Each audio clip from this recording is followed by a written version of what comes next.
Hello students, welcome to PLTC class again in English. आज हम लोग द डस्ट ऑफ स्नो पढ़ेंगे by Robert Frost. Class 10th का ये काफ़ी अच्छा पोइम है। आप जैसा कि जानते होंगे कि रॉबर्ट फ्रॉस्ट जो है एक काफ़ी बेहतरीन पोइट है, काफ़ी फेमस पोइट है, एक अमेरिकन पोइट हैं। और इनका जो भी पोइम रहता है वो ह्यूमन लाइफ से रिलेटेड होता है। यही कारण है कि इसे पोइट्री के सेक्टर में रियलिटिक पोइट के नाम से जाना जाता है। उन्हीं का आज हम लोग यहाँ पर पोइम पढ़ेंगे। तो पोइम का जो टाइटल है वो है डस्ट ऑफ स्नो। यहाँ पर डस्ट का मतलब कोई रेत या धूलखंड नहीं है। डस्ट ऑफ स्नो का मतलब हुआ स्नो यानी बर्फ, यानी इसका मतलब हुआ कि बर्फ के जो शॉवर हैं, बर्फ जो थोड़ी तो मध्यम होकर के जो नीचे गिरती है उसके बारे में यहाँ पर है। तो आइए हम लोग यहाँ पर इस कविता का समरी समझने का प्रयास करते हैं और लाइन बाय लाइन इसको समझते हैं। यहाँ पर क्या है कि द वे ये crow shook down on me the dust of snow from a hemlock tree।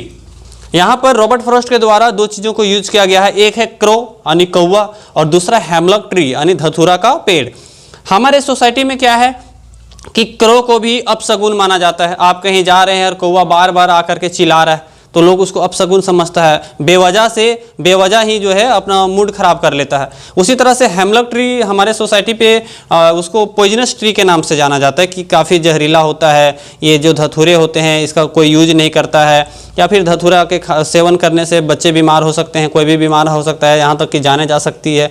तो ये जो दो वर्ड यूज किए गए हैं क्रो और हेमलॉक ट्री, ये दोनों सैडनेस के प्रतीक है ना, सौरों के प्रतीक है। और इस पहले स्टांजा के माध्यम से ये समझाने का प्रयास कर रहे हैं रॉबर्ट फ्रॉस्ट कि कुछ ऐसे भी अपशकुन हम लोग मानते हैं जो बेवजह होता है और बिना मतलब का हम लोग अपना दिन खराब कर लेते हैं, हम लोग अपना मूड खराब कर लेते हैं। जैसे आप कहीं रास्ते पे जा रहे थे और बिल्ली जो है वो रास्ता काट गई तो हम लोग क्या समझते हैं कि अब जो मेरा है आगे जो काम होने वाला था वो होगा नहीं, इसलिए वो उदास हो जाता है। वहीं से लोमड़ी रास्ता काट गई तो वह उदास हो जाता है। इस तरह से बहुत सारे अपशगुन हम लोग मानते हैं।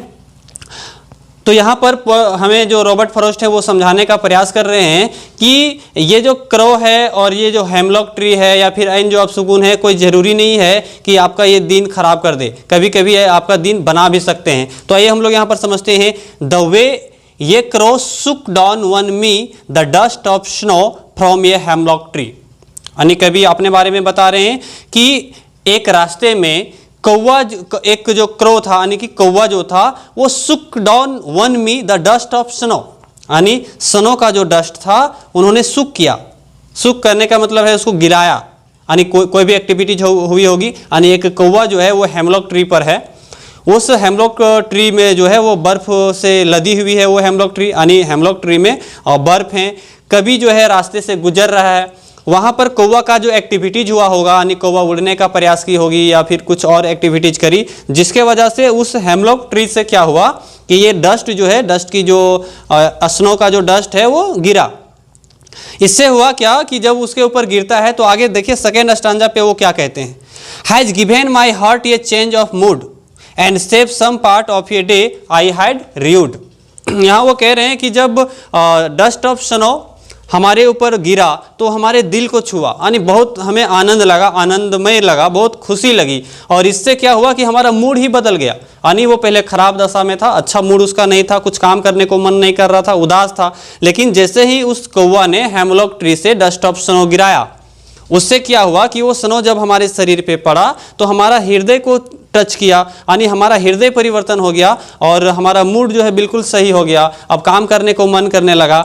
इससे क्या हुआ कि उसका जो बाकी दिन जो उदासी में गुजरने वाला था वो अब बच गया।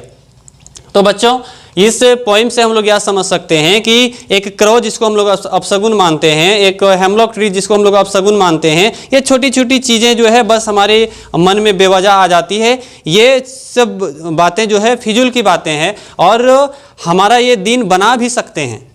जैसे कौवा है, कोई ज़रूरी नहीं वो है कि वो आपका मूड ऑफ करने के लिए आपके घर आया हो, बस यूं ही आकर के वो चिल्ला रहा है। बिल्ली रास्ता काट गई, ये भी हम लोग कभी कभी बिल्कुल इसको माइंड पर ले लेते हैं और जो काम होना था वो भी हम लोग नहीं करते हैं, है ना। तो ये सब कुछ अपशगुन चीज़ें हैं। देखिए इनका जो पोइम है सचमुच में काफ़ी रियलिस्टिक होता है। फायर एंड आइस हम लोगों ने पढ़ा, वहाँ पर भी क्या ज़बरदस्त इनका कहना था कि दुनिया जो है वो नफ़रत से समाप्त होगी या फिर आपका इच्छा और अभिलाषा से। और सचमुच में बच्चों, हम लोगों के अंदर इच्छा होनी चाहिए, अभिलाषा होनी चाहिए, डिजायर होना चाहिए, लेकिन सही चीज़ों का डिजायर। जैसे आपको अमीर बनना है तो मेहनत करके अमीर बनने का डिजायर, है ना कि चोरी करके। आपको और भी कोई चीज़ें अचीव करनी है तो मेहनत करके अचीव करना, है ना। अब क्या है कि नफरत की भावना, ये भी गलत थी। तो इस पोएम जो था फायर एंड आइस, इसका भी रियलिस्टिक था। और अभी जो हम लोग पढ़ें डस्ट ऑफ स्नो, ये भी काफ़ी रियलिस्टिक पोएम है। उम्मीद है आपको यहाँ पर समरी समझ में आ गया होगा। थैंक यू, धन्यवाद। और आप लोगों से बस यही रिक्वेस्ट रहेगा कि अभी तक यदि हमारे चैनल को आप सब्सक्राइब नहीं किए हैं तो सब्सक्राइब कर लें और बेल आइकन को दबा लें, ताकि हम जो कुछ भी वीडियो अपलोड करेंगे आप लोगों के लिए वो समय पर आप तक पहुँच जाए और उसका यूज भी आप सही तरीके से करें। Best of luck, thank you.